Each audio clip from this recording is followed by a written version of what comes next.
આજે આપણે વાત કરીશું ખાદીની, એક એવું કાપડ જેણે ભારતના સ્વતંત્રતા સંગ્રામથી લઈને આજના ફેશન રનવે સુધીની સફર કરી છે. પણ ક્યારે વિચાર્યું છે કે આ સુંદર હાથવણાટની કળા આજના મશીની યુગમાં પોતાનું અસ્તિત્વ કેવી રીતે ટકાવી રહી છે? ચાલો આજે આની જ રસપ્રદ ગાથાને સમજીએ. આ વાક્ય ખાદીનો આખો સાર સમજાવી દે છે. એ માત્ર પહેરવા માટેનું વસ્ત્ર નથી, એની પાછળ એક આખી ફિલોસોફી છે. સ્વાવલંબનની, સાદગીની અને આપણા દેશના ગ્રામીણ કારીગરોને સશક્ત બનાવવાની.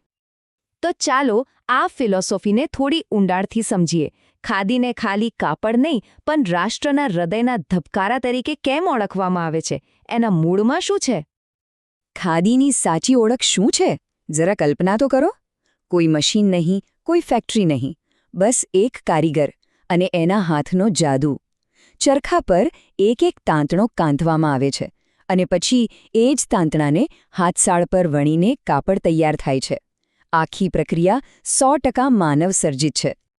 અને અહીંથી જ વાર્તામાં એકદમ રસપ્રદ વળાંક આવે છે. એક તરફ છે આ હાથવણાટની પરંપરા અને બીજી બાજુ છે આધુનિક બજારની ગુણવત્તા અને એકરૂપતાની માંગ. તો બંને વચ્ચે તાલમેલ કેવી રીતે બેસાડવો, આ એક મોટો પડકાર હતો. અહીંયા બે અલગ દુનિયાની વાત છે. જુઓ, ખાદીની સુંદરતા જ એની વિવિધતામાં છે. દરેક કાપડ થોડું અલગ હોય કારણ કે હાથથી બને છે. પણ આધુનિક બજારને શું જોઈએ? કન્સિસ્ટન્સી, એટલે કે દરેક પ્રોડક્ટ એક સરખી હોય. તો સવાલ એ જ હતો કે પરંપરાની ઓળખ જાળવીને આધુનિક બજારની જરૂરિયાત કેવી રીતે પૂરી કરવી? અને આ મોટા સવાલનો જવાબ લઈને આવ્યું બ્યુરો ઓફ ઇન્ડિયન સ્ટાન્ડર્ડ્સ, જેને આપણે ટૂંકમાં BIS કહીએ છીએ. BISએ એક એવો રસ્તો બતાવ્યો જેણે ખાદીને જાણે એક નવી જ દિશા આપી. હવે BISનો હેતુ ખાદીની આત્માને બદલવાનો બિલકુલ નહોતો. એનો હેતુ તો એને એક મજબૂત માળખું આપવાનો હતો.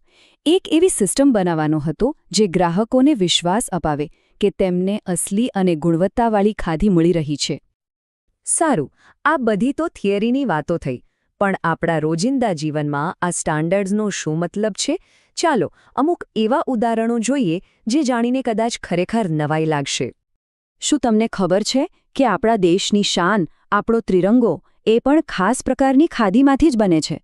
અને એના માટે BISનું IS1 સ્ટાન્ડર્ડ છે, જે એની લંબાઈ, પહોળાઈ, રંગ બધું જ નક્કી કરે છે, જેથી આપણું રાષ્ટ્રીય ગૌરવ હંમેશા એક સરખું જળવાઈ રહે. અને વાત ખાલી ત્રિરંગાની નથી. ખાદી આપણા સૈનિકોની રક્ષા પણ કરે છે. હા, એક ખાસ પ્રકારની ખાદી બનાવવામાં આવે છે જે સિયાચીન જેવી કડકડતી ઠંડી અને રણ જેવી આકરી ગરમી બંનેથી બચાવે છે.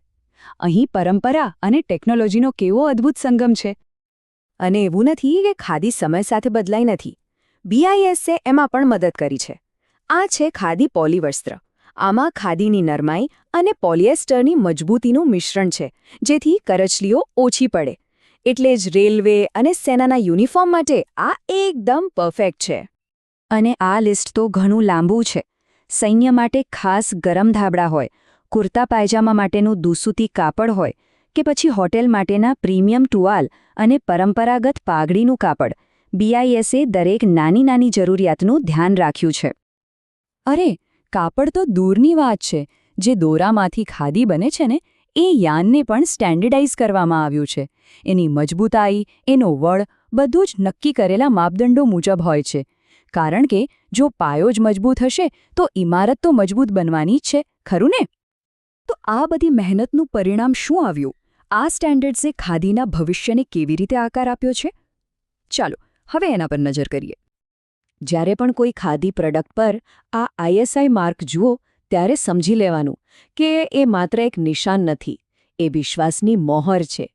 એ ગેરંટી છે કે જે વસ્તુ ખરીદવામાં આવી રહી છે તે અસલી અને શ્રેષ્ઠ ગુણવત્તાની છે. અને આનો ફાયદો દરેકને થયો છે. કારીગરોની કમાણી વધી છે, ગ્રાહકોનો વિશ્વાસ વધ્યો છે, ખાદીને દેશ-વિદેશમાં નવું બજાર મળ્યું છે અને નિકાસ માટે પણ એક ક્વોલિટી બેન્ચમાર્ક નક્કી થયો છે. એટલે કે દરેક માટે ફાયદાકારક સ્થિતિ.